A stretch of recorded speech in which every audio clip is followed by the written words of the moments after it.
परवरदिगार आलम खालिक़े कायनात ने कुरान मजीद में फरमाया, क़द जाअकुम मिनल्लाहि नूरुन व किताबुम मुबीन।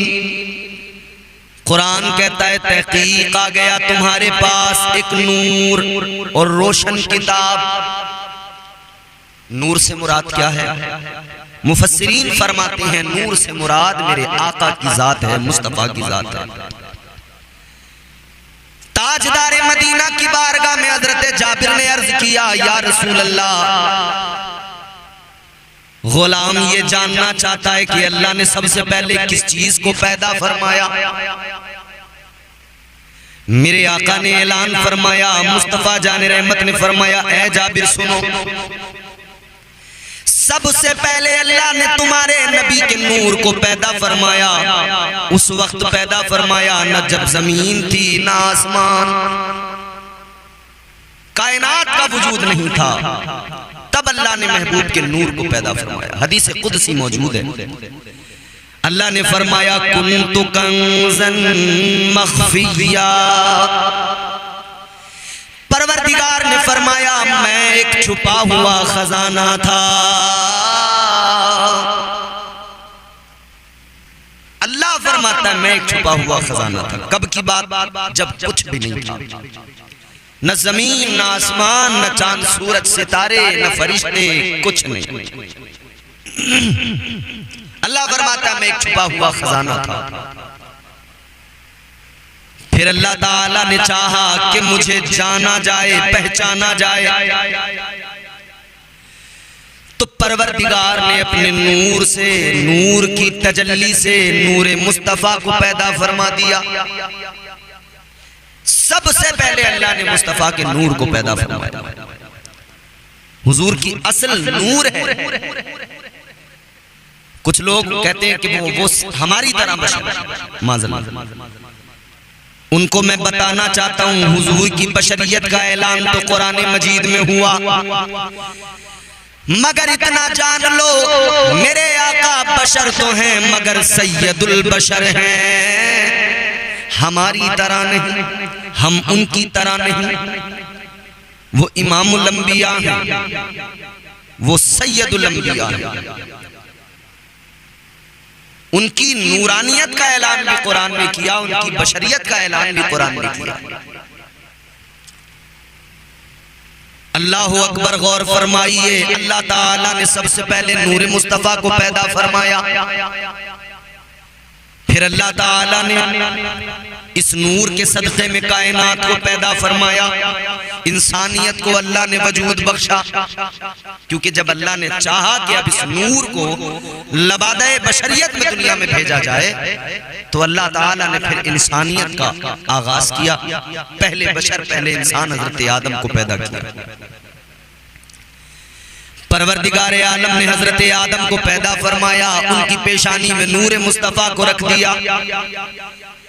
ताजदार मदीना का नूर हजरत आदम की पेशानी में आया, पेशानी चमक उठी। अल्लाह ने फरिश्तों को हुक्म दिया, आदम को सजदा करो। फरमाया गया दर हकीकत वो सजदा आदम को नहीं था, नूर मुस्तफा को था, जो हजरत आदम की पेशानी में चमक रहा था। शैतान ने जो सजदा करने से इनकार किया, दर हकीकत वो नूर मुस्तफा के आगे झुकने से इनकार किया। तो महबूब की जरा सी गुस्ताखी भी कोई करे तो उसकी इबादतें चाहे जितनी हो अल्लाह गवारा नहीं करता। बड़ी इबादतें की थी शैतान ने, बड़े सजदे किए थे, मगर नूरे मुस्तफा के सामने जब झुकने का, सजदा करने का हुक्म अल्लाह ने दिया, उसने हुक्म रब मानने से इनकार किया। और मुस्तफा जाने रहमत की यहाँ गुस्ताखी थी, नूरे मुस्तफा की गुस्ताखी थी, अल्लाह ने मरदूद बना दिया। याद रखना, मैं दुनिया भर के गुस्ताखों को बताना चाहता हूं, कल शैतान ने झुकने से इनकार किया, ताज़ीम मुस्तफा से इनकार किया, अल्लाह ने मरदूद बना दिया, लानत का तौक उसके गले में डाल दिया। नूरे मुस्तफ़ा, नूरानियत मुस्तफ़ा की ताज़ीम और अदब न कर सका, अल्लाह ने मरदूद बना दिया। आज भी जान लो, तुम नूरे मुस्तफ़ा की ताज़ीम नहीं करते, आज भी नूरे मुस्तफ़ा की ताज़ीम ना करने की वजह से अल्लाह ने मरदूद बना दिया है। बड़े मिलेंगे आपको नमाजें पढ़ने वाले, सजदे करने वाले, इबादतें करने वाले, बंदगी करने वाले, मगर अल्लाह ने उनके गलों में लानत के तोक डाल दिए हैं। उनके चेहरे बताते हैं मरदूद जा रहा है। मुस्तफ़ा का अगर बेअदब है, गुस्ताख है, तो चेहरा उसका बताता है कि ये मरदूद जा रहा है। नूरे मुस्तफ़ा हजरत आदम की पेशानी में, हजरत आदम से ये नूर अल्लाह ने पाक सुल्बों से पाक रहमों में मुंतकिल किया। नस्लन बादा नस्लिन, करनन बादा करनिन, ये नूर मुंतकिल होता रहा। इस नूर की बरकतें भी जाहिर होती हैं। ये नूर जब हजरत इब्राहिम की पेशानी में आया, हजरत इब्राहिम की पुश्त में ये नूर आया। आपको जब आतिश कदे में डाला गया, वो गुलजार बन गया। नूर मुस्तफ़ा के सबब अल्लाह ने उस आतिश कदे को गुलजार बना दिया। ये नूर मुस्तफ़ा जब हजरत इस्माईल अलैहिस्सलाम के अंदर आया, आपके अंदर जलवगर हुआ, तो हजरत इस्माईल अलैहिस्सलाम की गर्दन पे छुरी ने चलने से इनकार कर दिया। आपकी जगह पर दुम्बा ज़िबा हो गया, आपकी जान बच गई। ये नूरे मुस्तफ़ा की बरकतें थी। बेशुमार बरकतें नूरे मुस्तफ़ा की जाहिर होती रही। फिर बिलाखिर ये नूर हजरत अब्दुल मुत्तलिब की पेशानी में आया। सरदार मक्का, काबे के मुतवल्ली, ये नूरे मुस्तफ़ा ही था कि जब अबरहा बादशाह ने काबे पर चढ़ाई की थी, हजरत अब्दुल मुत्तलिब के ऊंट पकड़ लिए थे। आप अपने ऊंट छुड़ाने गए, उसने कहा था अजीब बात है, आपको अपने ऊंटों की फिक्र है, काबे की नहीं। हजरत अब्दुल मुत्तलिब ने कहा था ऊंटों का मालिक मैं हूं, मैं इनको छुड़ाने आ गया, काबे का मालिक काबे की हिफाजत करेगा। बिल्कुल नहीं डरे, बिल्कुल नहीं घबराए, बल्कि आपके लहजे को सुनकर अबरहा हैरान रह गया था, आपके चेहरे के जलाल को देखकर। तो ये दर हकीकत आपके साथ उस वक्त नूरे मोहम्मदी था। मुस्तफा जाने रहमत का नूर आपके वजूद को जगमगा रहा था। यही वजह थी कि अबरहा ने कुछ नहीं कहा और फौरन आपके ऊंट आपको वापस कर दिए। ये नूरे मुस्तफा की बरकत है। फिर जब काबे पे हमला करने के लिए अबरहा आया, अल्लाह ने अबाबीलों का लश्कर भेज दिया, खात्मा कर दिया अबरहा का। हिफाजत किसकी है? नूरे मुस्तफा की। नूरे मुस्तफा के सदक़े में कायनात की, नूरे मुस्तफा के सदक़े में काबे की, नूरे मुस्तफा के सदक़े में अब्दुल मुत्तलिब की खानदान कुरैश।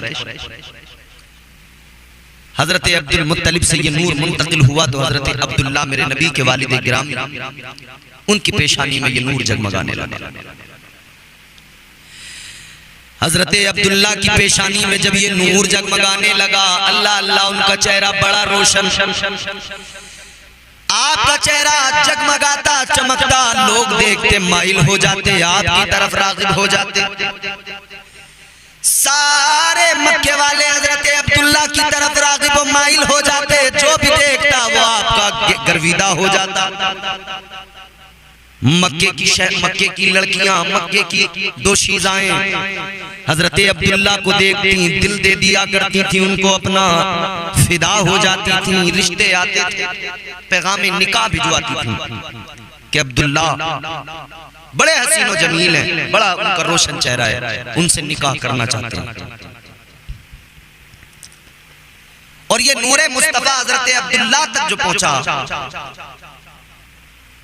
कि उस दौर के अंदर जो उम्मतें गुजर गईं, जो किताबें थीं, उन किताबों के अंदर, यहूदियों की किताबों के अंदर, ईसाइयों की किताबों के अंदर नूरे मुस्तफा का तज़किरा था। ताजदार मदीना के नूर का तज़किरा उनकी किताबों के अंदर मौजूद था। उन्हें पता लग गया था कि कि वो आखिरी पैगंबर आएंगे, यहूदियत खत्म हो जाएगी, ईसाईयत खत्म हो जाएगी, सारे मज़ाहिब खत्म हो जाएंगे, एक मजहब रहेगा, बस वही जो वो मजहब उनका मजहब। तो यहूदियों को फिक्र हो गई कि नूरे मुस्तफा लबादे बशरियत के साथ दुनिया में नहीं आना चाहिए। मंसूबे बनाने लगे, प्लानिंग करने लगे। हजरत अब्दुल्ला को मारने की कोशिशें की, कत्ल करने की कोशिशें की, पहले बचपन में कोशिश की, फिर जरा बड़े हुए, फिर कोशिश। 70 यहूदियों को तैयार किया गया इस काम के लिए। 70 यहूदी सफर करके आए मक्का मुकर्रमा। रात को सफर करते, दिन को छुप जाते, रात को सफर करते, दिन को छुप जाते। आ गए मक्के के अंदर, सहने काबा में आकर तलाश कर रहे हैं अब्दुल्ला कहां हैं। कहते हैं अब्दुल्ला को ही कत्ल कर देंगे तो फिर हुजूर दुनिया में कैसे तशरीफ लाएंगे।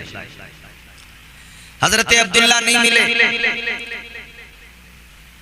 ये जाकर छुप गए मक्के के बाहर जंगल में, किसी की नजर में ना आ जाएं। कुरैश वालों ने पकड़ लिया तो हमें कत्ल कर डालेंगे, जाकर छुप गए। इंतजार करने लगे अब्दुल्ला को किसी तरह से पा लें फिर कत्ल कर दें। मंसूबे बनाने लगे किसी तरह से अब्दुल्ला मिल जाए, अब्दुल्ला हाथ आ जाए, हम अब्दुल्ला को कत्ल कर डालें। लेकिन अजीजा ने गिरामी वकार, एक दिन इन्हें मौका भी मिल गया। हजरत अब्दुल्ला जंगल की तरफ गए शिकार करने के लिए।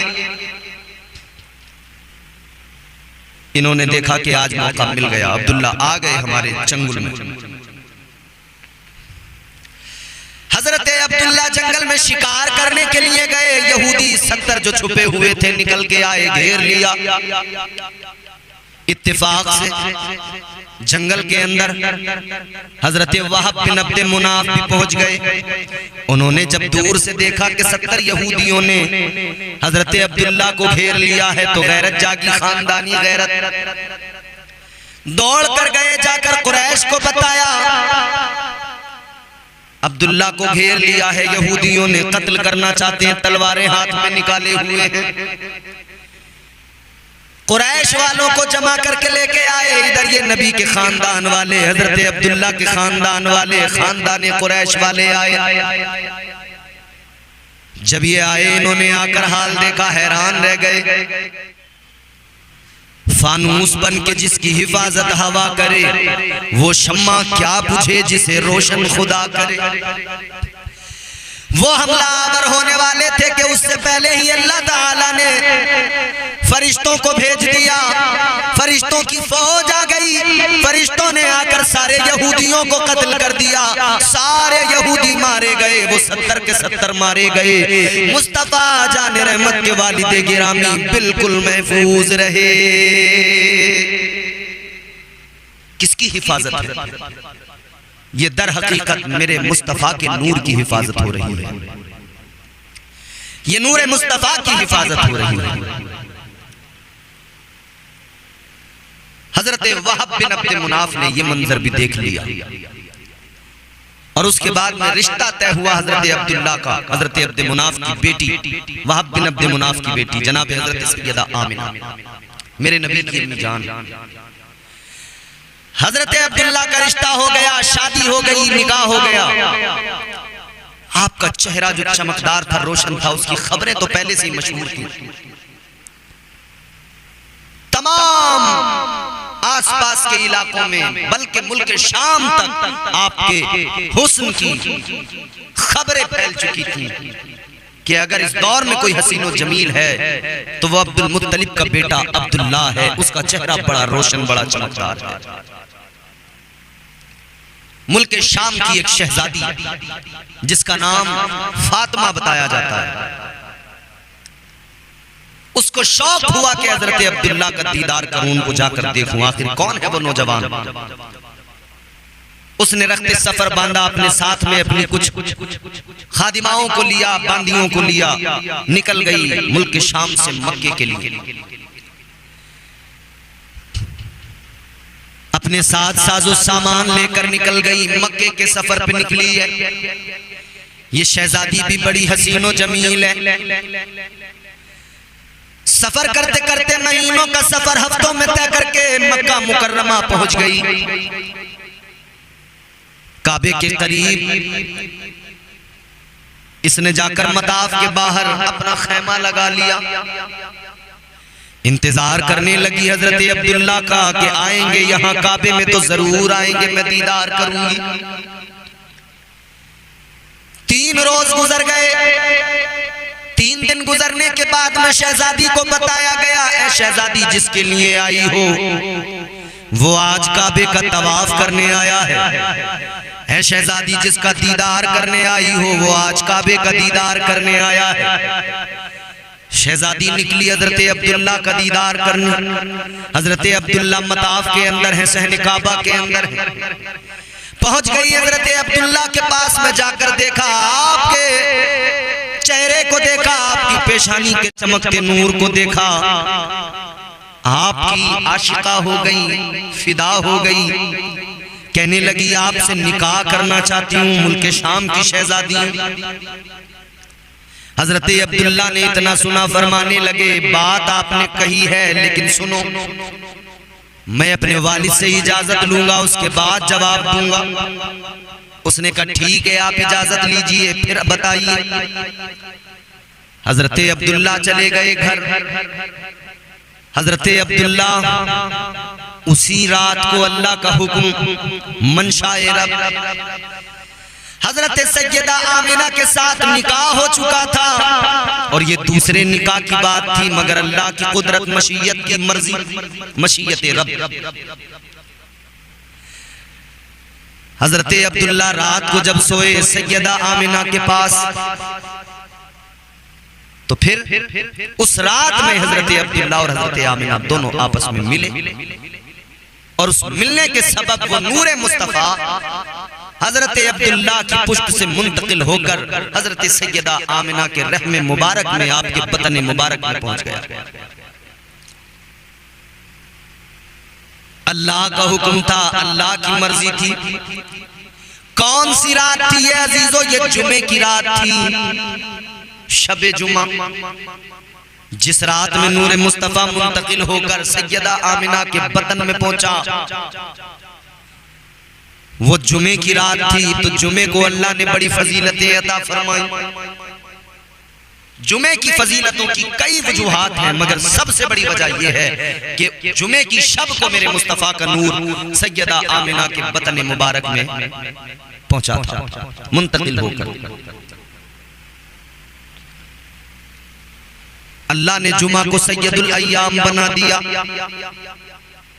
अल्लाह ताला ने जुमे की अजमतों को बढ़ा दिया। वो दिन भी फजीलत वाला जिस दिन में नूर मुस्तफा मुंतकिल हुआ है। अजीजाने गिरामी वकार, हजरत अब्दुल्ला ने हजरत अब्दुल मुत्तलिब से दूसरे निकाह की इजाजत मांगी। कहते मुझे दूसरे निकाह की इजाजत दीजिए, मुल्क शाम की शहजादी मेरे लिए आई है। मुल्क शाम से बड़ा तवील सफर तय करके आई है, मुझसे निकाह की तमन्ना रखती है। हजरत अब्दुल मुत्तलिब ने बेटे को इजाजत दे दी, निकाह सानी की इजाजत मिल गई। पहुंच गए आप शहजादी के पास गए, जाकर आवाज दी, वो बाहर निकल के आई। हजरत अब्दुल्ला के चेहरे को उसने देखा, आपके चेहरे पे नजर डाली तो अपना चेहरा दूसरी तरफ कर लिया। हजरत अब्दुल्ला ने फरमाया मैं दूसरे निकाह की इजाजत अपने वालिद से ले आया, अब तुम निकाह कर सकती हो मेरे साथ, अब मैं तुम्हारे साथ निकाह कर सकता हूँ। उसने जवाब दिया, शहजादी ने, अब्दुल्ला अब कोई जरूरत नहीं निकाह की, अब नहीं करना मुझे निकाह।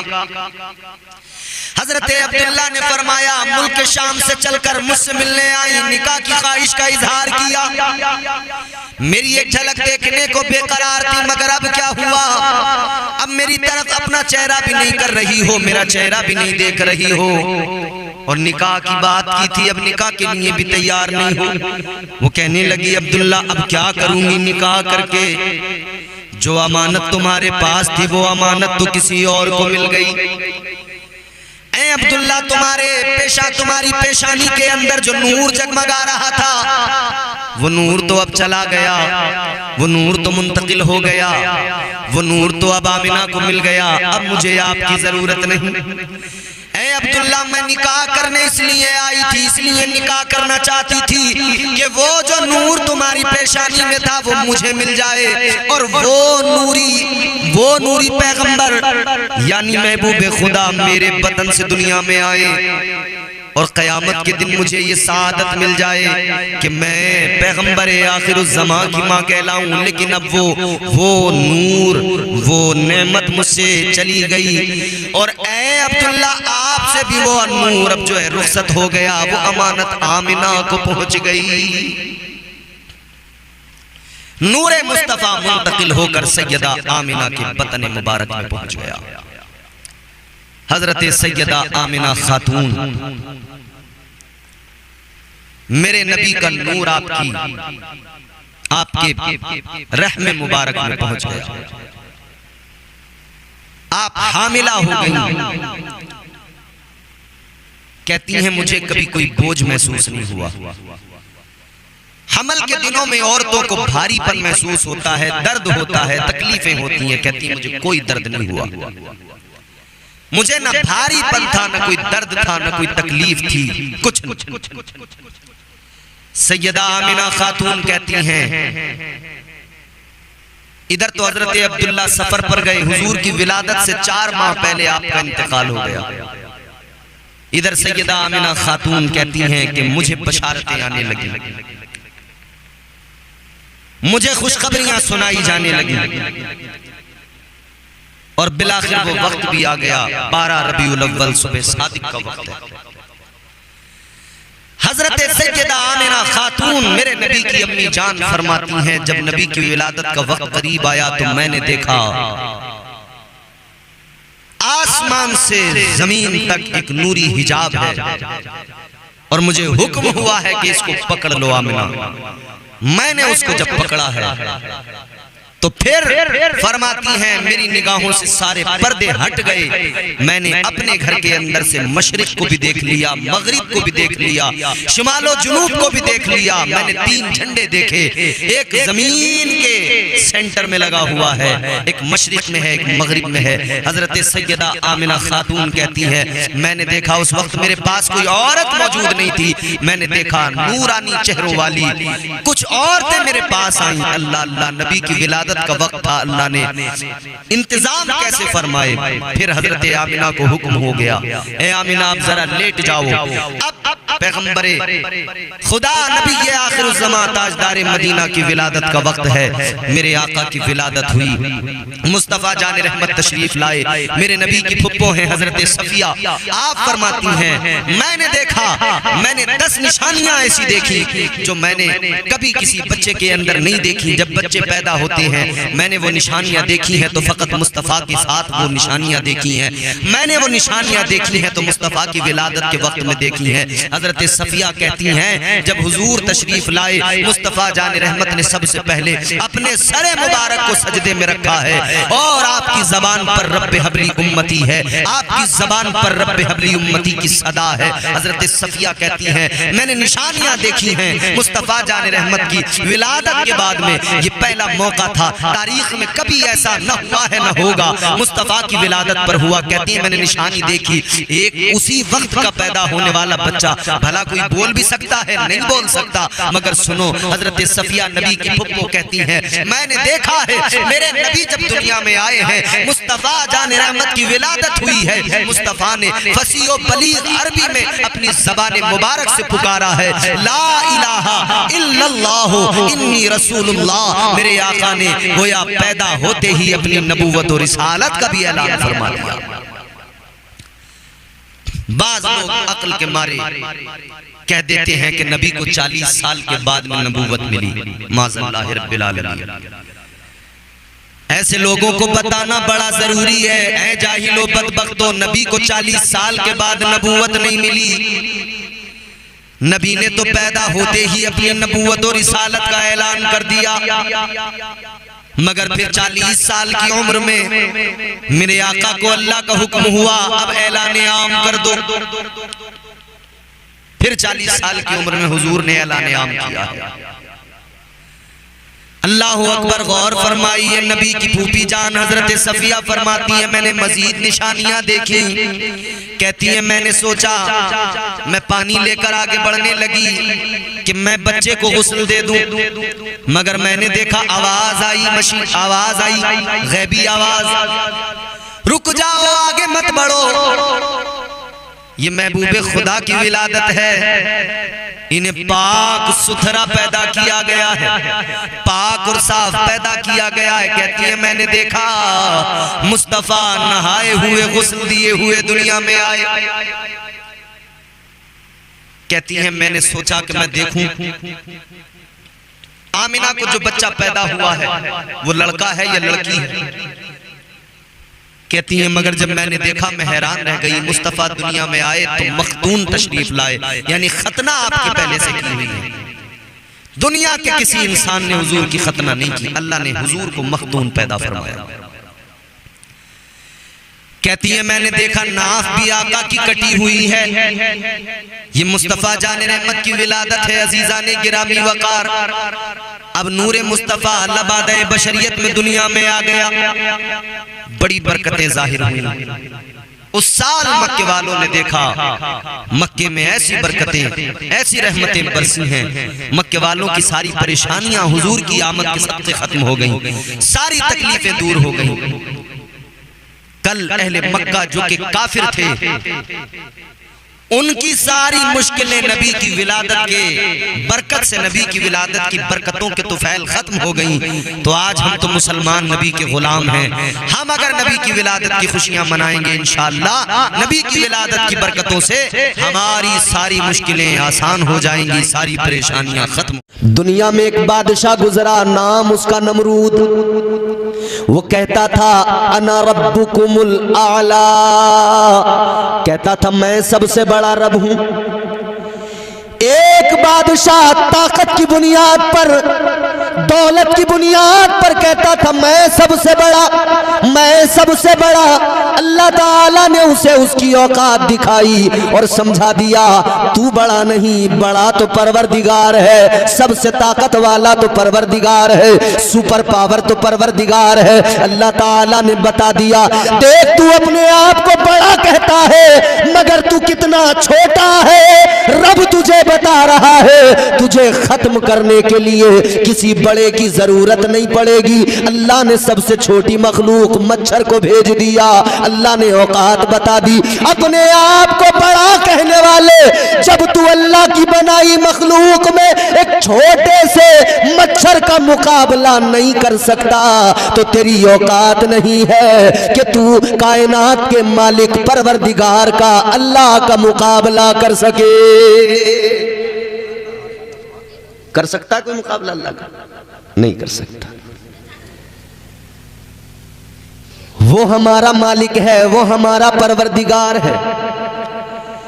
गर्दिश में कहां उसके मुकद्दर का सितारा हो, जिसको मयस्सर तेरी रहमत का सहारा।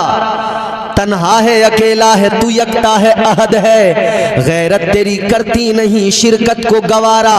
हक ये है कि तुझ बिन कोई माबूद नहीं है तेरे सिवा कौन मददगार हमारा। तो इंसान अपनी औकात जान ले, क्या औकात है? कुछ भी नहीं। इंसान तो छोड़िए, पूरी कायनात की औकात की बात कीजिए।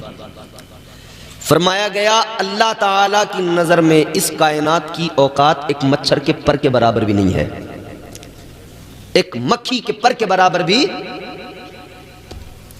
फरमाया कि अगर अल्लाह ताला की नजर में इस दुनिया की औकात, जिस दुनिया के लिए हम मर रहे हैं, कट रहे हैं, लड़ रहे हैं, झगड़ रहे हैं, बुरा हाल है, अगर अल्लाह ताला की नज़र में इस दुनिया की औकात एक मच्छर के पर के बराबर भी होती ना, तो इस दुनिया में सिर्फ और सिर्फ अल्लाह का नाम लेने वाले लोग होते, सिर्फ अल्लाह की इबादत करने वाले लोग होते, कोई नहीं होता उसके अलावा। मगर अल्लाह की नज़र में इस कायनात की कोई औकात नहीं।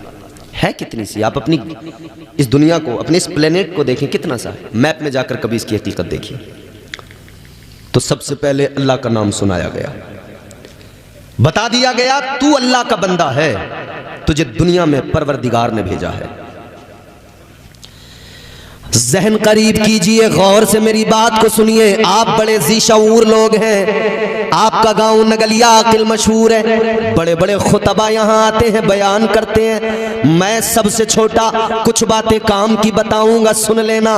अल्लाह ने पैदा किया है। अब एक बात जरा गौर से सुनो, ये महफिल साले सवाब की है। हमारे जनाब नजीर भाई की बहन दुनिया से गई, एक न एक दिन हमें भी जाना। जो दुनिया में आया है उसे दुनिया से जाना जरूर है। क्या भरोसा है जिंदगानी का, आदमी बुलबुला है पानी का। कर ले जो करना है आखिर मौत है, कर ले जो करना है आखिर मौत है। एक दिन मरना है आखिर मौत है। ए दुनिया में आने वाले, तू दुनिया में आ गया, तेरे कान में अजान तो हो गई, मगर याद रखना मिजाज ये भी दिया जा रहा है, अजान होने के बाद में फिर जमात होती है, और जमात और अजान के दरमियान एक थोड़ा सा वक्फा होता है। वो 15 मिनट 20 मिनट का भी हो सकता है, वो आधा घंटे का भी हो सकता है। मिजाज दिया गया, ए दुनिया में आने वाले, अजान के बाद में जिस तरह नमाज के लिए वक्फा होता है, इसी तरह तेरे कान में अजान से लेकर तेरी जमात तक एक थोड़ा सा वक्फा है। उसी का नाम जिंदगी है, उसी का नाम जिंदगी है। इस वक्फे के अंदर जो तुझे करना है कर ले। अजान हो गई मगर तैयार रहना, जमात का वक्त करीब है, वो वक्त दूर नहीं। तू मैयत की शक्ल में एक चारपाई, एक मसहरी पे लेटा होगा। तेरे मैयत को आगे रखकर लोग जमात कायम करेंगे, नमाज़े जनाजा पढ़ेंगे। ये वक्फा है छोटा सा। अच्छा, जब अजान हो जाती है जनाब और जमात तक का जो वक्त रहता है, आपने सुन्नत पढ़ ली, मान लीजिए आप जोहर की नमाज में गए, फजर की नमाज में गए, फजर में पहुंचे, आपने पहले 2 सुन्नत पढ़ ली। अब 15 मिनट का 20 मिनट का जो वक्फा था, आप उस वक्फे में क्या करते हैं? मस्जिद में बैठकर आप उस वक्फे में क्रिकेट खेलते हैं, वॉलीबॉल खेलते हैं, फुटबॉल खेलते हैं, बैडमिंटन खेलते हैं। क्या करते हैं उतनी देर में? कोई तस्बीह पढ़ने में लगा है, कोई अल्लाह का जिक्र करने में लगा है, कोई कुरान की तिलावत करने में लगा है। अरे कितने बड़े नादान हैं हम। हर रोज मस्जिद में जाकर सबक सीखते हैं कि अजान से लेकर जमात तक जो काम है वो जिक्र व अस्कार का, तिलावत का काम है। मस्जिद में बराबर करते हैं, मगर जिंदगी की अजान से लेकर जिंदगी की जमात जो मौत के साथ होगी, इस वक्फे के अंदर हम जिक्र व अस्कार भूल कर खेल तमाशे नाच गानों में लग जाते हैं। कितनी अजीब बात है। फजर में मस्जिद में जा रहे हैं, तब हमें मालूम है कि अजान से जमात तक करना क्या है, मगर जिंदगी की पहली अजान से और मौत के साथ होने वाली जमात तक इस वक्फे में भी हमें जिक्र ही करना था, इबादतें ही करनी थी, अल्लाह को राजी ही करना था, मगर हमने वो नहीं किया। हम तो खेल तमाशों में लग गए। अलग अलग तरीकों से आदमी अपना दिल बहलाना चाहता है। कोई मोबाइल में अपना घंटों का वक्त बर्बाद करके अपना दिल बहलाना चाहता है और बहलाने की कोशिश कर रहा है। कोई क्रिकेट खेल के अपना दिल बहलाना चाहता है, कोई क्रिकेट में दिल बहला रहा है, कोई लूडो खेल कर अपना दिल बहलाने की कोशिश कर रहा है, कोई बैडमिंटन खेल कर अपना दिल बहलाने की कोशिश कर रहा है, कोई गिल्ली टोल खेल कर अपना दिल बहलाने की कोशिश कर रहा है। दिल बहलाने की कोशिशों में लोग इतना आगे बढ़े कि लोग दिल बहलाने के लिए शराबें पीने लगे, दिल बहलाने के लिए अय्याशियां करने लगे, दिल बहलाने के लिए बदमाशियां करने लगे, दिल बहलाने के लिए चोरियां करने लगे, दिल बहलाने के लिए बदकारियां करने लगे। याद रखो मेरे अजीजों, बदकारियां करके दिल बहलाने की कोशिश न करो, शराबें पीकर दिल बहलाने की कोशिश न करो। दिल बहलाना है तो ऐसे बहलाओ कि दिल इधर भी बहल जाए, और जब कब्र जाए। आखिरत में जब परवाना जन्नत मिले, उधर जन्नत की बहारों को देखकर दिल बहल जाए। इसके लिए शराबों से दूर होना पड़ेगा, बदकारियों से दूर होना पड़ेगा, गीबत चोरी को छोड़ना पड़ेगा, जुल्म सितम को, ज्यादतियों को, हसद को छोड़ना पड़ेगा। दिल बहलाना है तो अल्लाह का जिक्र करो, दिल बहल जाएगा। दिल बहलाना है तो कुरान की तिलावत करो, अल्लाह की कसम दिल बहल जाएगा। मगर अजीब बात है ना, दिल बहलाने के लोग अलग अलग तरीके ढूंढ रहे हैं। एक 20 साल का नौजवान, 25 साल का नौजवान किसी दीवार पर जकंद मार के अपना दिल बहलाना चाहता है। आप समझ रहे होंगे मेरी बात, और ना समझे हो तो मैं और आपको मिजाह में ही समझा देता हूं। ऐन से उसने आप लिखा हो, बिलखुसूस ये नौजवान ताक झांक वाले, दिल बहलाने के चक्कर में ताक झांक जो होती है ना, मेरे ये जो मैं सुना रहा हूं 4 मिसरे गौर से सुन ले। ऐन से उसने आप लिखा हो, ऐसा भी हो सकता है, पढ़ा लिखा वो शख्स गधा हो, ऐसा भी हो सकता है। ऐसा लग रहा है कि आप बहुत ज्यादा थक चुके हैं, अब आपका सुनने का मूड है नहीं। माशाल्लाह। हाँ, 2 ही बातें हो सकती हैं, या तो फिर आप परेशान हैं, या तो फिर आप ज्यादा ही डूब गए हैं। अल्लाह खैर फरमाए। कहीं कहीं बोल भी जाया करें ताकि मुझे भी डर न लगे। क्या कई बार ना बोलने में खतरा यह भी हो जाता है कि ये गुस्से में तो नहीं बैठा है, समझ रहे। ऐन से उसने आप लिखा हो, ऐसा भी हो सकता है, पढ़ा लिखा वो शख्स गधा हो, ऐसा भी हो सकता है। गैर के घर में तू जो घुसा है अपना दिल बहलाने को, तेरे घर कोई और घुसा हो, ऐसा भी हो सकता है। अपना दिल बहलाने के चक्कर में किसी के दीवार को फांद कर अंदर जाकर अपना दिल बहलाने वाले, याद रख तू दूसरे के घर में घुसा है, अपने घर की भी फिक्र रखना, कहीं ऐसा ना हो तेरे घर में कोई और घुस के अपना दिल बहला रहा हो। अजीजा ने गिरामीउल कद्र, दिल बहलाना है तो कुरान की तिलावत से दिल बहलाओ, हो जाएगा चेहरा नूरानी और दिल में चमक आ जाएगी। हो जाएगा चेहरा नूरानी और दिल में चमक आ जाएगी। तुम रोज कलामे पाक पढ़ो, सांसों में महक आ जाएगी। अल्लाह ने जिंदगी दी है मगर बड़े सलीके से गुजारो। अच्छा, अल्लाह ने पैदा भी किया है, मौत भी वही देता है उसके हुक्म से। जिसका वक्त हो गया उसे दुनिया से चले जाना है।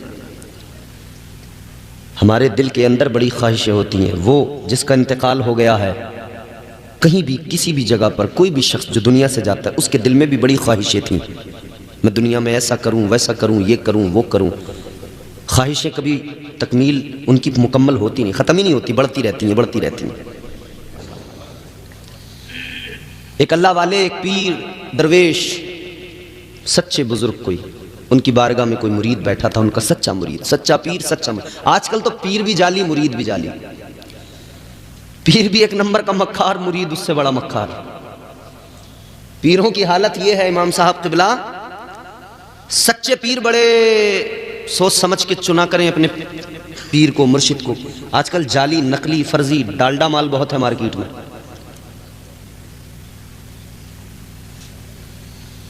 ऐसे ऐसे पीर मिलेंगे कि दिन भर अपना तमाम अच्छा हट्टा कट्टा मोटा ताज़ा होगा, चलता फिरता रहेगा, खाता पीता रहेगा, और नमाज की बात आएगी तो नमाज एक वक्त की नहीं पड़ेगा। ऐसे पीर जो होते हैं ना, उनकी पीरी पे पैर रखने की ज़रूरत है। एक पीर मुझे मिला था, बड़ा मोटा ताज़ा था, जिसने बुलाया था वो हम इमामत करते थे, तो उसने कहा इमाम साहब आपकी भी दावत है। हजरत, हम चले गए। मैंने कहा भाई कोई पीर साहब आए हैं। हमने जाके पीर साहब से दुआ सलाम की। पीर मोटा ताज़ा, बेहतरीन, हट्टा कट्टा, फरबा। मुरीद ने बकरा बनाया और पीर बकरे को ऐसा खा रहा था जैसा बकरा घास को खाता है, समझ रहे हो। पीर ने मियां बकरा उधेड़ दिया, खा पी के बढ़िया बिल्कुल बेहतरीन खा पी के जरा सा टहला, और जब जोहर की अजान हुई ना, जैसे ही अजान अल्लाह अकबर अल्लाह अकबर, उधर मस्जिद में अजान हुई, इधर पीर साहब ने अपना मौसम बनाया, अजान मुकम्मल हुई, पीर चारपाई पे लंबा लंबा। मैंने कहा भाई पीर साहब अजान होते ही लेट गए, हो सकता है 5-10 मिनट के लिए लेटे हों, फिर उठ के नमाज पढ़े। मैंने जो देखा तो पीर लेट के नियत कर रहा है अल्लाह अकबर, चारपाई पे लेट के। हजरत, मैं बोला उसके मुरीद से, मैंने कहा ये क्या चक्कर है, तेरा पीर अच्छा भला मोटा ताजा तंदुरुस्त अभी चल फिर रहा था, दौड़ रहा था, खाना खा के टहल रहा था, अजान होती लंबा लंबा चारपाई पे अल्लाह अकबर। बोले वो पीर साहब से खड़ा नहीं हुआ जाता। अच्छा, मैंने कहा इस कमबख्त से खड़ा नहीं हुआ जाता तो बैठा भी नहीं जाता क्या इससे?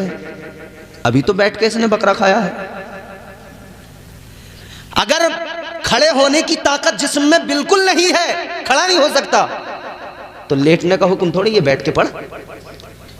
मैंने कहा अभी तो ये टहल रहा था खा के, इसकी टांगें बराबर काम कर रही थी, और मैं कह रहा हूं अगर इसके घोड़े बिल्कुल फेल हो गए, टांगें अगर बिल्कुल खराब हो ही गई, बैठ के तो पढ़ सकता था, बैठ के भी नहीं पढ़ी, लंबा हो गया चारपाई पे।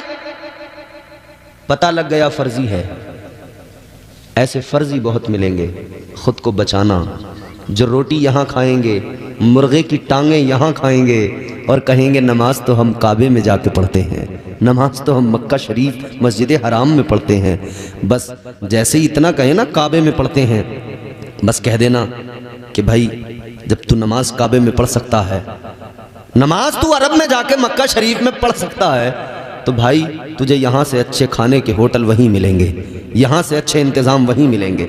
हमने तो हाजियों से सुना है, उम्रा पे जाने वालों से सुना है, वहाँ कोई भी चला जाए भूखा कभी नहीं मर सकता है। मक्का और मदीना में कभी कोई भूखा नहीं मर सकता है। तो वहाँ बहुत कुछ मिलता है भाई। जब नमाज वहाँ पढ़ता है तो आते टाइम खाना भी खा के आया कर। जब नमाज वहाँ पढ़ता है तो खाना खाने इधर क्यों आता है? तो याद रखें, पीर सच्चा मिलना इस दौर में, पीर सच्चा तलाश करें। पीर सच्चा मिलना इतना आसान नहीं होता।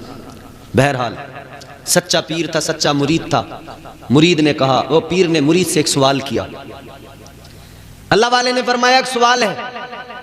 जी हुजूर क्या है? कहा जरा ये बताओ, अगर अल्लाह ताला तुम्हारी माँ को बरोज़े हश्र, तुम्हारी माँ को अल्लाह ताला ये इख्तियार दे दे, ये पावर दे दे कि वो अगर चाहे तो तुम्हें जन्नत में भेज दे, वो अगर चाहे तो तुम्हें दोज़ख में भेज दे, यानी फैसला अगर वो करे तुम्हारा मैदान महशर में, तो ये बताओ तुम्हारी माँ तुम्हें कहाँ भेजेगी, जन्नत में या दोज़ख में? सवाल। अब ये सवाल अगर मैं आपसे करूं कि अगर क़यामत मैदान महशर में अल्लाह ताला माओं को इख्तियार दे कि वो चाहे तो दोज़ख में भेज दे, वो चाहे तो जन्नत में, तो दिल पे हाथ रख के बताना माँ कहाँ भेजेगी? जोर से, जरा जोर से बताएं। जिन्हें जन्नत में जाना है वो शर्माए नहीं। जन्नत में भेजेगी, ये हमारे दिल ने कहा, ये हमारे दिल ने कहा, हमारे यकीन ने कहा, हमारे माँ के साथ जो हमारा रिश्ता है ममता का, उस रिश्ते ने कहा। अब गौर करें, अल्लाह वाले ने मुरीद से कहा अगर मैदान महशर में अल्लाह तुम्हारी माँ को इख्तियार दे कि वो चाहे तो जन्नत में भेज दे, वो चाहे तो दोज़ख में भेज दे, बताओ तुम्हारी माँ तुम्हारे लिए क्या फैसला करेगी? तुम्हारी माँ तुम्हें कहाँ भेजेगी? इतना सुना तो मुरीद ने कहा, ए अल्लाह वाले, माँ तो माँ होती है, माँ की ममता के समंदर की गहराई इतनी है कि उसे नापा नहीं जा सकता। माँ के प्यार को, माँ की मोहब्बत को तोला नहीं जा सकता। कहने लगे, ए अल्लाह वाले, ए मेरे पीर, ए मेरे मुर्शिद, माँ बड़ा प्यार करती है औलाद से, माँ अपने बच्चों से बड़ी मोहब्बत किया करती है। कहने लगे, माँ तो माँ है, अगर माँ को अल्लाह ने इख्तियार दिया, यकीनन माँ हर हाल में जन्नत में दाखिल करेगी। कहने लगे, माँ यकीनन जन्नत का फैसला करेगी। इतना सुना तो पीर मुस्कुराने लगे, हंसी आ गई। फिर जरा देखा तो गमगीन हो गए, आंखों में आंसू भी आ गए। मुरीद ने कहा हुजूर मामला क्या है? अभी पहले आप मुस्कुराए, अब आपकी आंखों में आंसू आ गए, अब आपकी आंखें अश्कबार हो गई। मेरी तरफ देखकर ये जुमला गौर से सुन लेना।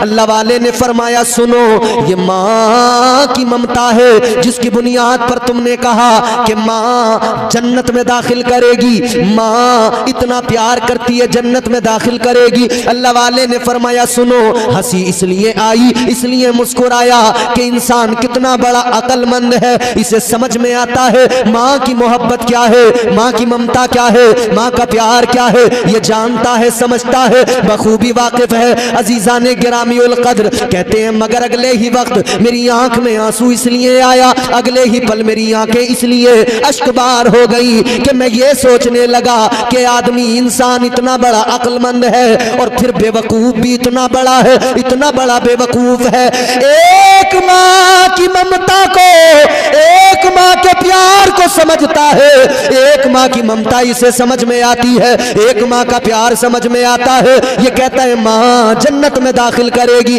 मगर बेवकूफ इतना बड़ा एक माँ की ममता को समझता है और जो रब 70 माओं से ज्यादा प्यार करता है उस परवरदिगार की मोहब्बत को नहीं समझता।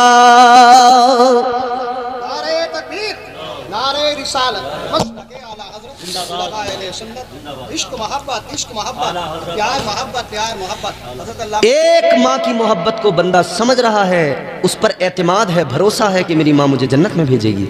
और जो रब 70 माओं से ज्यादा प्यार करता है उसकी मोहब्बत पे एतमाद क्यों नहीं, उसकी मोहब्बत पे भरोसा क्यों नहीं कि मेरा रब मुझे जन्नत में दाखिल करेगा।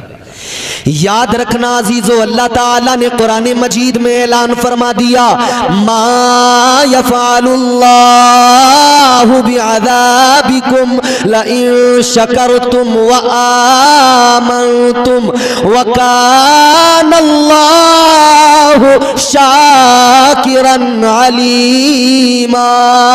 अल्लाह का कुरान कहता है ए बंदो, अल्लाह ताला तो तुम्हें जन्नत में दाखिल करना चाहता है, अल्लाह तो तुम्हें अजाब से बचाना चाहता है। अल्लाह ताला तो चाहता ही नहीं, रब की मशीयत गवारा ही नहीं करती कि तुम पर अजाब किया जाए, तुम्हें अजाब में मुब्तला किया जाए। तो फिर ये अजाब जो तुम्हें होगा या जिसको तुम बुला रहे हो ये तुम्हारा अपना मामला है, ये तुम खुद अपने लिए मुसीबतें जमा कर रहे हो।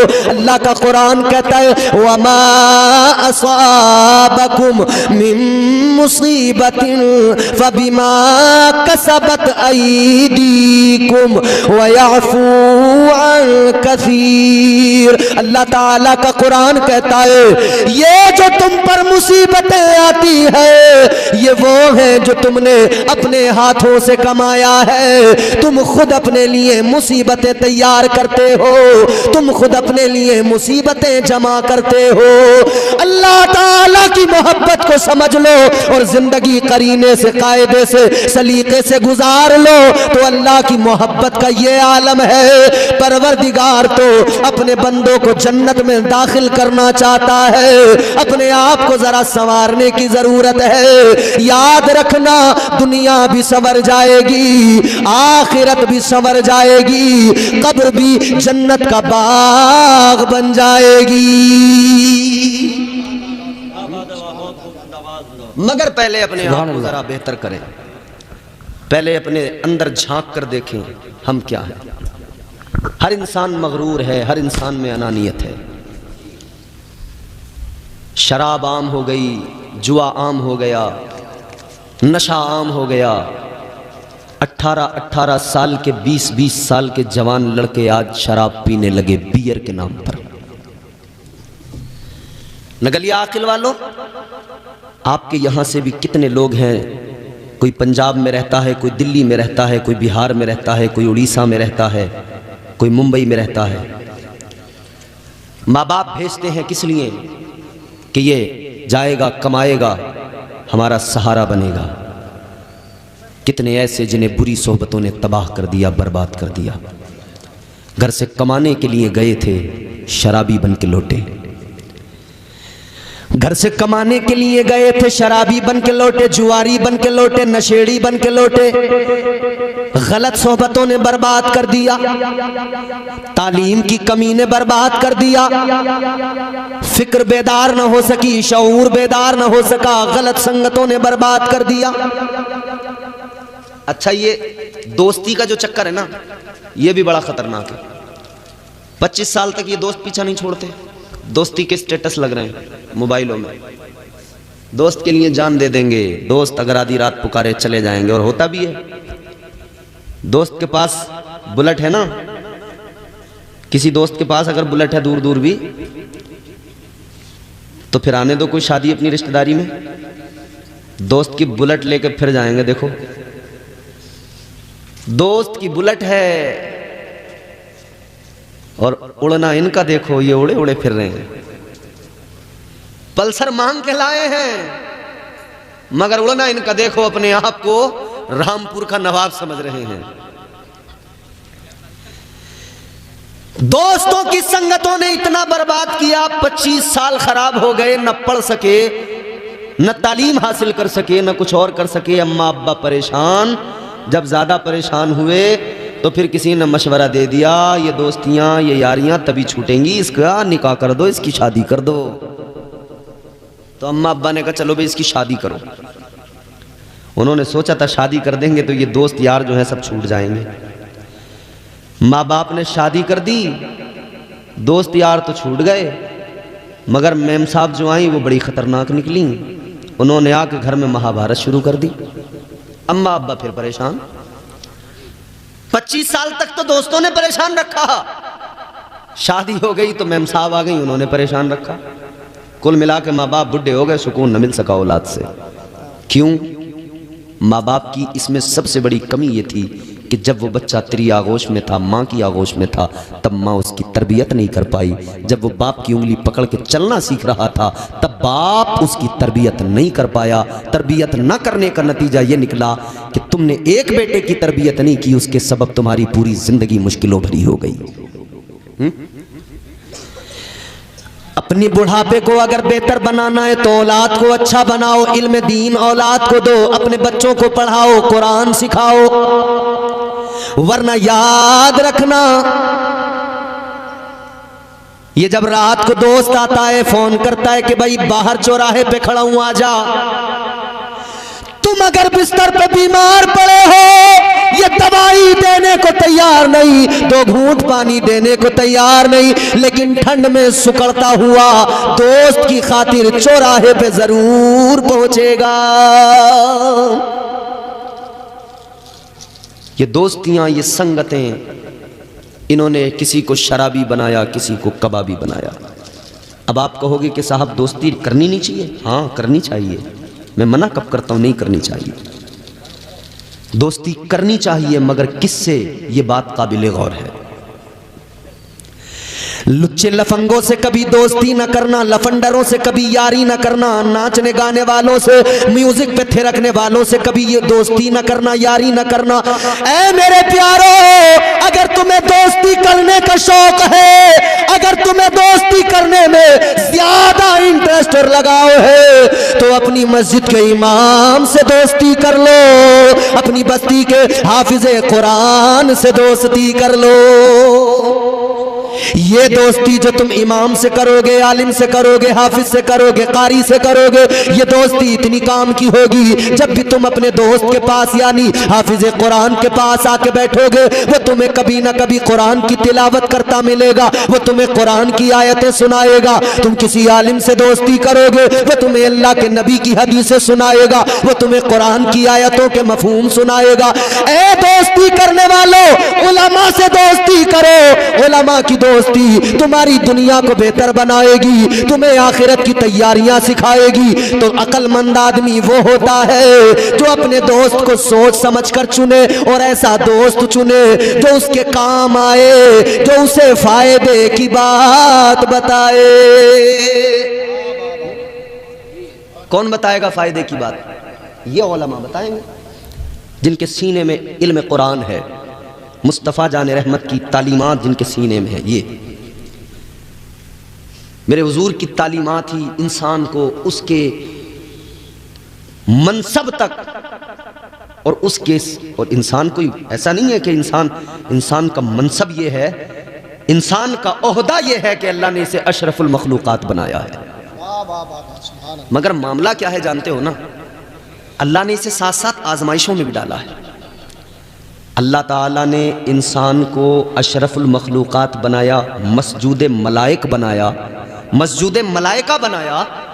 मगर इसकी आजमाइश ये कि आजमाइशों में अल्लाह ने देखो कैसे डाला, दुनिया में भेजा ना तो अल्लाह ने नफ्स साथ रखा, शैतान भी बहकाने के लिए लगा हुआ है। अब यहाँ इम्तिहान है, यहाँ आजमाइश है, यहाँ आजमाइश है। ये अपने आप को बचाएगा या नहीं, अपने नफ्स पे कंट्रोल करेगा या नहीं। कहीं ऐसा तो नहीं कि दुनिया की रंगीनियों में गुम हो जाएगा, दुनिया की रानाइयों में खो जाएगा। और अल्लाह ने फिर देखो करम भी कितना किया, आजमाइश में भी डाला, आजमाइश में भी डाला। और करम कितना, अल्लाह ताला ने आजमाइश में डाला तो करम भी इतना फरमाया, तौबा का दरवाजा भी खोल दिया। ऐ बंदे, अगर शैतान के बहकाने पर तू बहक गया और गुनाह तूने कर लिया तो तौबा का दरवाजा खुला है, वापस आ जाना, तौबा कर लेना, रो के आंसू बहा देना, तेरा रब तेरे गुनाहों को मुआफ फरमा देगा। तू तौबा कर लेना, तौबा का दरवाजा खुला है। और देखो एक ये करम हुआ। अच्छा करम देखे, फिर अल्लाह ने अंबिया भेजे, रसूल भेजे, और फिर हम गुनहगारों के लिए अपना प्यारा महबूब भेज दिया, हिदायत के लिए, रहनुमाई के लिए। सबसे बड़ा करम अल्लाह का, सबसे बड़ा फजल, उसने अपना प्यारा महबूब भेज दिया। बंदो अब सुनो, मिजाज अल्लाह ताला ने दिया, फिक्र अल्लाह ने बेदार की। ऐ मेरे बंदो, शैतान बहकाएगा, तुम्हारा नफ्स भी बहकाएगा, मगर बहक न जाना, मेरे महबूब के दामन को पकड़ लेना, मेरे महबूब की तालीमात पर अमल कर लेना, मेरे महबूब की सीरत पर अमल कर लेना। याद रखना, अगर तू मेरे महबूब का हो गया, अगर तू उनका गुलाम बन गया तो शैतान तेरा कुछ नहीं बिगाड़ पाएगा, कुछ नहीं बिगाड़ पाएगा। अच्छा फिर देखें करम वाला करम। फिर अल्लाह ने सहाबा की जमात, ताबईन की जमात, तबे ताबईन की जमात, फिर अल्लाह ने औलिया की जमात। किस लिए? किस लिए? कि तुम्हारी जिंदगी बेहतर हो, तुम्हारी हिदायत होती रहे, तुम्हें नसीहतें मिलती रहें, तुम्हें तालीम मुस्तफ़ा से आरास्ता किया जाता रहे। अल्लाह ताला का फजल देखो, अल्लाह ताला ने प्यारा मजहब इस्लाम यानी प्यारा दीन अता फरमाया, अपना पसंद किया हुआ। बहुत काम के जुमले हैं, सुन लें। परवरदिगारे आलम ने अपना पसंदीदा दीन अता फरमाया, मगर अल्लाह ताला आलिमुल गैब व शहादा, सब जानने वाला। परवरदिगार को मालूम था शैतान बहकाएगा, ईमान पे डाका डालेगा, नफ्स बहकाएगा, और कई छोटे मोटे शैतान और इधर दुनिया में टहलते फिरेंगे, बर्तन उठा के वो भी बहकाएंगे, ईमान पे डाका डालने की कोशिश करेंगे। परवरदिगारे आलम ने करम ये फरमाया, अल्लाह ने दीन दिया, दीन पे कोई डाका न मार ले। अल्लाह ने दीन की हिफाजत के लिए जहां दीन दिया, दीन की हिफाजत के लिए मुहियुद्दीन दिया। अल्लाह ने अपना प्यारा दीन दिया, दीन की हिफाजत के लिए अजमेर में ख्वाजा मोइनुद्दीन दिया। अल्लाह ने दीन दिया, दीन की हिफाजत के लिए कुतुबुद्दीन दिया। अल्लाह ने दीन दिया, दीन की हिफाजत के लिए निजामुद्दीन दिया। अल्लाह ने दीन दिया, कोई हमारे दीन पे डाका न मार ले। अल्लाह ने ताजुद्दीन दिया, फरीदुद्दीन दिया, कोई हमारे दीन और ईमान पे डाका न मार ले। अल्लाह ने इसीलिए अलाउद्दीन दिया।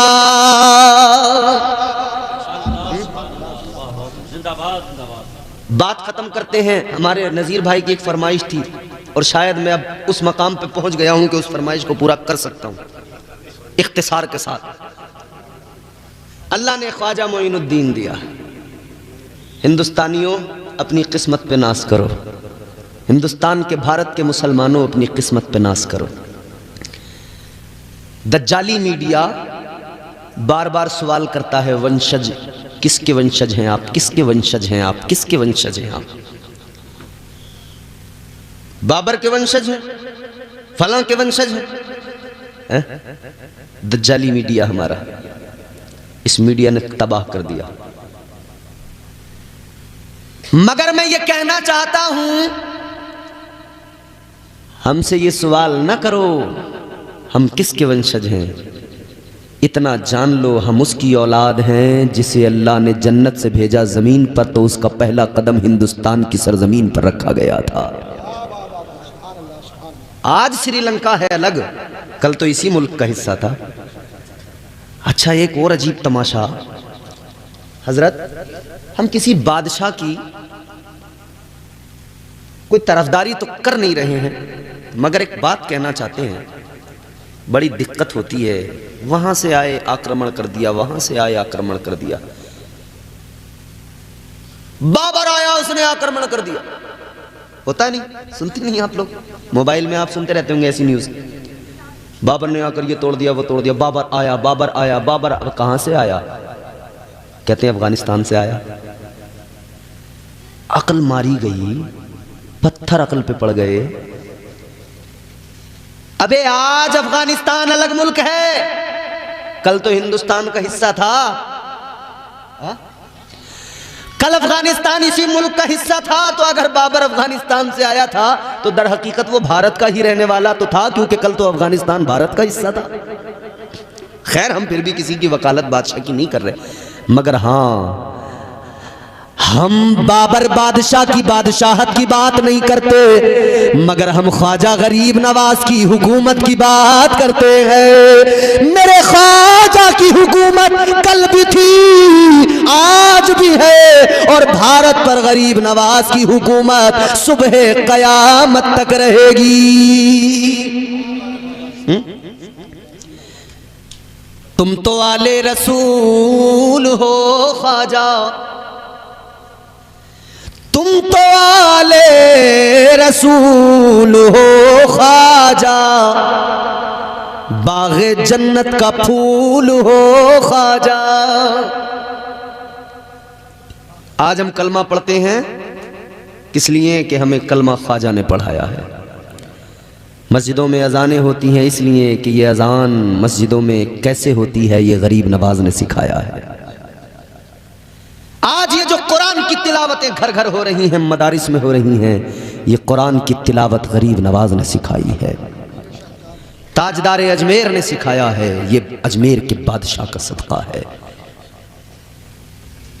हम पियादे हैं वजीरों में गिने जाते हैं, चिश्तिया दर के फकीरों में गिने जाते हैं।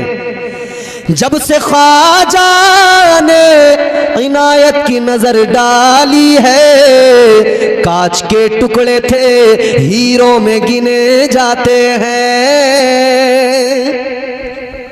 वो गरीब नवाज के हिंदुस्तान में इस्लाम का परचम लहराया, इस्लाम फैलाया, कलमा लोगों को पढ़ाया, आका का गुलाम बनाया। अल्लाह की कसम, वो गरीब नवाज, वो ताजदारे अजमेर, अल्लाह ने वो शान अता की, वो इज्जत, वो मकाम अता किया कि भेजा मेरे मुस्तफ़ा ने चुनकर, ए मोइनुद्दीन हिंदुस्तान जाओ। भेजने वाले मुस्तफ़ा, आने वाले गरीब नवाज। तो जब आका ने भेजा हो और इस ये कहकर भेजाओ कि जाओ भारत के लोगों को कलमा पढ़ाओ, भारत वालों अपनी किस्मतों पर नाज करो। आका को हम सब की इतनी फिक्र थी कि हुजूर ने हमें जहन्नम से बचाने के लिए अजमेर का राजा बनाकर, भारत का राजा बनाकर गरीब नवाज सरकार को भेज दिया। फिर मेरे गरीब नवाज सरकार ने तबलीग की। क्या अंदाज था तबलीग का? इस्लाम की तालीमात को हम किया। अंदाज क्या था? आपने देखा यहां जो भी है वो बस अपने हाथों से बनाए हुए पत्थर के सनम, आज वो देखिए भगवान बने बैठे हैं।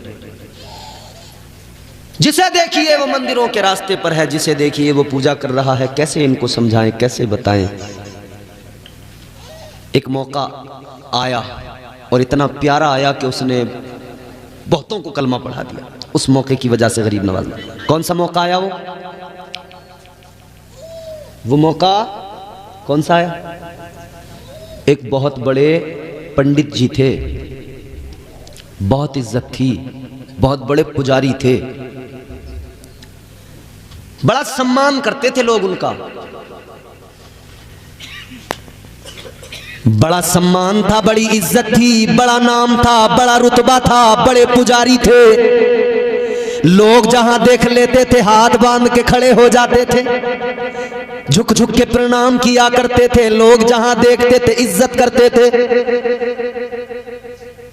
और उनको एक बेटी भी थी, और बेटी भी उनकी बड़ी खूबसूरत, और उन्हें अपनी बेटी से बड़ा प्यार, और हर इंसान को अपनी बेटी से मोहब्बत होती है, बाप को बिलखुसूस। ये रोजाना सुबह को लोटा लेते, मंदिर जाते, दूध लेके जाते, मंदिर से आते, आना जाना चलता था। बेटी एक दिन बोली, अब्बा आप जाते हो, एक दिन हम भी जाकर देखें, हम भी चले जाएं। बाप ने कहा जाओ। बेटी ने दूध का लोटा लिया, पहुंच गई। क्या करने? दूध लेकर पहुंची, पता नहीं था कि इसका करना क्या है, ये समझी कि शायद पिलाते होंगे।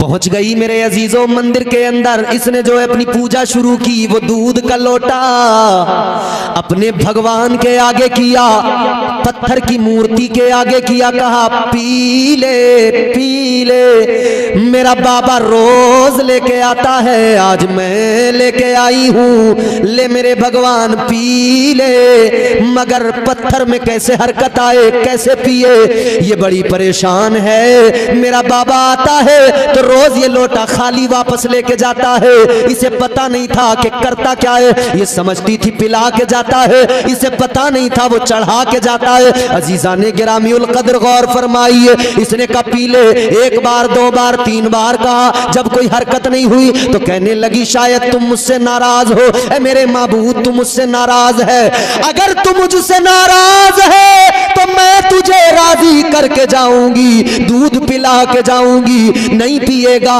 तो तेरे चरणों में अपना सर पटक के जान दे दूंगी। इसने अपना सर उस पत्थर की मूर्ति पे, उसके पैरों पे पटकना शुरू किया। इसने सर पत्थर पे मारा, एक बार मारा, दूसरी बार मारा। ये सर पत्थर पे मार रही है लड़की कि इसके सर से खून निकलने लगा। मगर इसने तीसरी बार जो सर पत्थर पे मारा, एक हाथ पत्थर के और उसके सर के दरमियान हाइल हो गया। वो नर्म नाजुक हाथ, वो शफकत वाला हाथ, वो बरकत वाला हाथ दरमियान में हाइल हुआ। इसने सर उठा के देखा, एक बुजुर्ग खड़े हैं, एक दरवेश खड़े हैं, एक फकीर खड़ा है। कहने लगी ए दरवेश बुजुर्ग, क्यों आपने अपना हाथ रख लिया? मुझे सर पटकने दो, आज या तो दूध पिएगा मेरा माबूद, या मैं अपनी जान दे दूंगी। अल्लाह वाले ने फरमाया ये जिसका हाथ था ये कोई मामूली शख्सियत नहीं, गरीब नवाज थे। सरकारे गरीब नवाज ने फरमाया तेरी प्रॉब्लम क्या है, मसला क्या है? कहने लगी दूध पिलाना है। ख्वाजा ने फरमाया उसके लिए जान देने की जरूरत क्या, अल्लाह ने जिंदगी दी है, कीमती है, उसका शुक्र अदा कर और जान न दे। अगर दूध ही पिलाना है तो कोई मसला नहीं, पिला दे, पिला दे, इसके आगे रख दे। दूध आगे करके ख्वाजा गरीब नवाज ने फरमाया ए पत्थर की मूर्ति, चल ये दूध उठा और जल्दी पी ले। फरमान गरीब नवाज का था, मशीयत का, परवरदिगार ने अपने वली का, ये जो वली ने कह दिया उस पत्थर की मूर्ति से, अल्लाह ने उसको यूं पूरा किया कि उस पत्थर की मूर्ति में जान डाल दी, उसमें हरकत पैदा हुई। पत्थर की मूर्ति ने दूध का लोटा उठाया और जल्दी मुंह से लगाया, सारा दूध पी